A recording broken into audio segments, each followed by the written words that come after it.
Le Mali vient de bloquer la diffusion de France 24 et Radio France Internationale, appartenant à France Monde Média, je crois, si je ne me trompe pas. Très intéressant comme fait, et c'est tollé général en Europe. Exactions, abus de droits de l'homme et tout le reste. Pourquoi le Mali l'a fait? Le Mali l'a fait parce qu'ils ont fait des rapports officiels accusant les militaires maliens d'exactions, de tueries de populations civiles, de carnage, de ravages. Nous avons mené des entretiens avec des dizaines de témoins et d'autres personnes et nous avons documenté 8 incidents dans le centre et dans le sud-ouest du Mali qui impliquent les groupes armés islamistes et l'armée malienne. Et ces différents événements que nous avons documentés se sont soldés par le meurtre de 107 personnes, des civils, y compris des suspects. Et donc parmi eux, des commerçants, des chefs de village, des chefs religieux et des enfants. Et la plupart des victimes ont présumément été sommairement exécutées. Et aussi, on a prétendu qu'il y avait des Blancs qui parlaient une langue qu'on ne comprend pas, qui ont participé à ces massacres. Alors dans votre rapport, vous parlez également d'hommes blancs qui ne parlent pas français, qui seraient aussi responsables d'exactions. Alors effectivement, dans certains témoins que nous avons interviewés, on décrit la présence de soldats blancs qui ne parlaient pas, qui parlaient une langue en fait qu'ils ne comprenaient pas, et par supposition en fait comme Barkhane, Takuba et Nila MINUSMA ne sont opérationnels dans cette zone, on peut penser qu'il s'agisse de Russes engagés auprès du groupe Wagner. Accusant ainsi évidemment la Russie. Vous savez exactement ce qui s'est passé en Mali très récemment.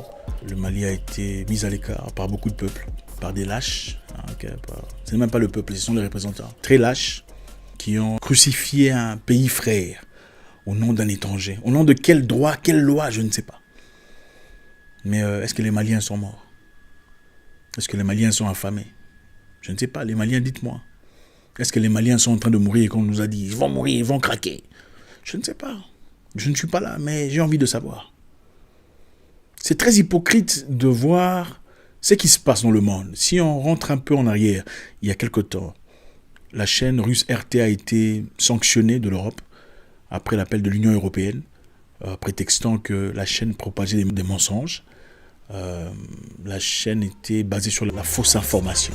Au nom de toutes les équipes d'RT France, nous souhaitions vous remercier sincèrement pour votre fidélité tout au long de ces 4 années.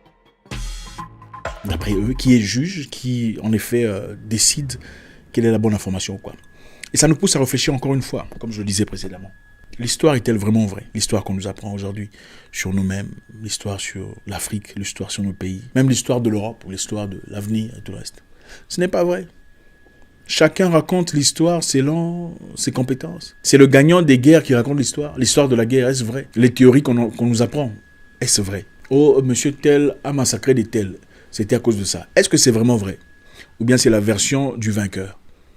C'est la version du lion ou de l'antilope? Très intéressant, remettre en question toutes ces histoires. La propagande est une réalité, mes amis.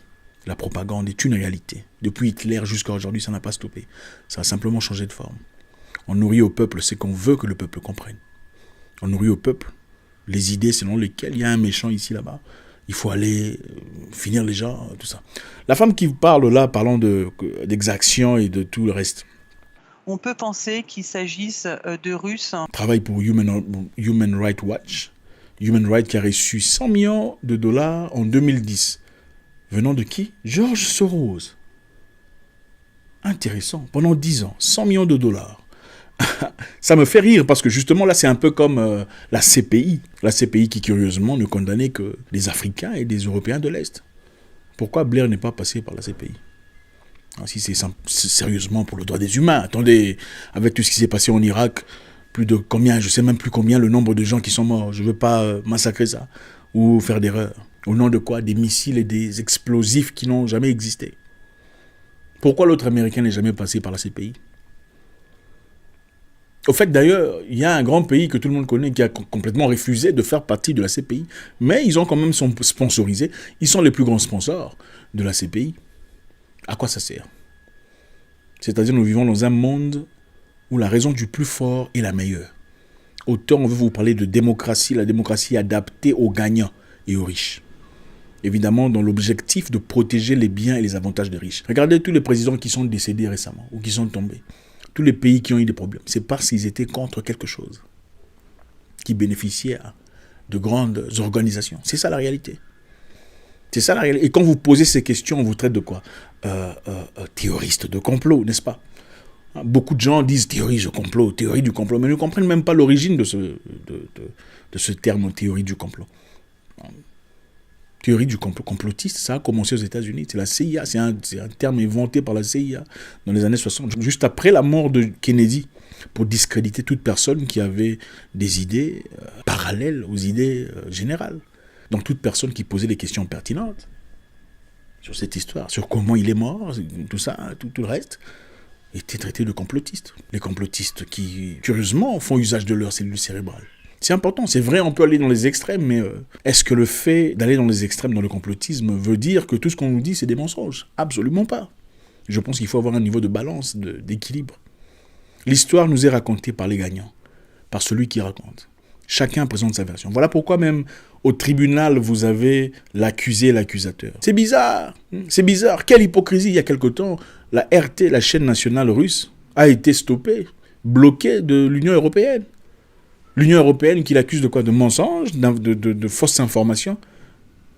Pourquoi on n'a pas laissé aux humains, aux Européens, qui sont assez adultes pour faire leur propre choix, de regarder ce qu'eux diffusent et ce que la RT diffuse pour décider d'eux-mêmes, disant, ok, qui dit la vérité ou pas?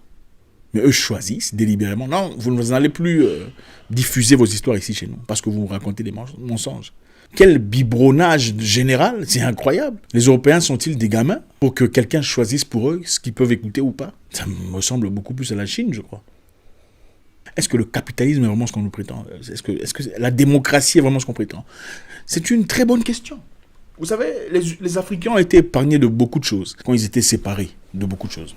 En fait, c'est pour dire que beaucoup de choses nous arrivent parce que nous sommes trop impliqués dans des histoires qui ne nous regardent pas. À l'époque, pendant la Deuxième Guerre mondiale, par exemple, les Africains ont été épargnés dans beaucoup de choses parce qu'ils n'étaient pas là. Ils étaient absents. Ils étaient trop occupés à élever leurs chèvres, leurs boucs, leurs vaches. À l'époque de la grande famine, pendant que les Européens et les Américains souffraient incroyablement, les Africains n'étaient pas impliqués. Il n'y avait pas famine en Afrique. Les gens mangeaient de leurs plantations, leurs petites histoires, petits jardins, petites histoires derrière le truc, potagers.